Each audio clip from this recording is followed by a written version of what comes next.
বন্ধুরা, কাগজ দিয়ে তৈরি এমন এক জাদুকরী ত্রিমাত্রিক বা 3D শিল্পকলা যা আপনি হয়তো আগে কখনো দেখেননি।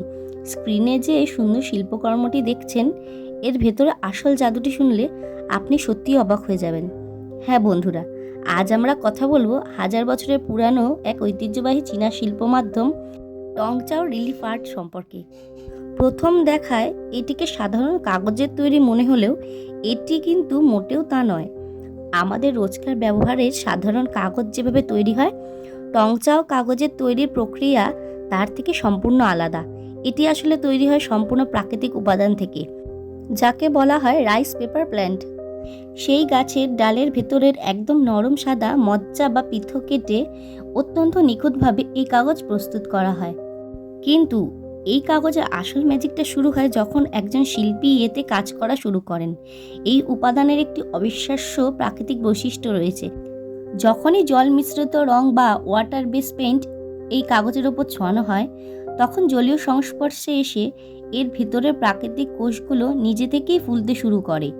আর ঠিক এই কারণে কোনো বাড়তি খোদাই বা কাটছাঁট ছাড়াই ছবিগুলো আপনা আপনি ফুলে ওঠে, একটি চমৎকার ত্রিমাত্রিক বা 3D রিলিফ এফেক্ট তৈরি করে। রঙের প্রতিটি টানে পেইন্টিংগুলো যেন জীবন্ত হয়ে ওঠে। ইতিহাসের পাতা উল্টালে জানা যায় এই টংচাও আর্টের ইতিহাস হাজার বছরেরও বেশি পুরনো।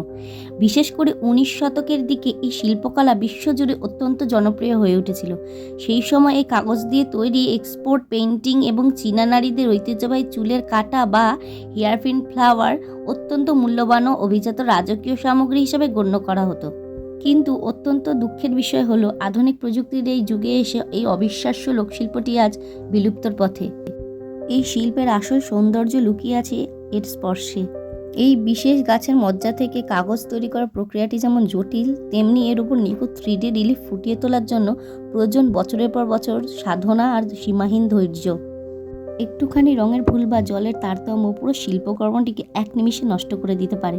শিল্প সংস্কৃতির এবং ইতিহাসের এমন সব রোমাঞ্চকর ও অজানা গল্প নিয়মিত দেখতে ভিডিওতে এক্ষুনি একটি লাইক দিয়ে দিন, বন্ধুদের সাথে প্রচুর শেয়ার করুন, আর আমাদের এই ছোট্ট পরিবারের সাথে যুক্ত চ্যানেলটিকে একটু সাবস্ক্রাইব করুন। ধন্যবাদ।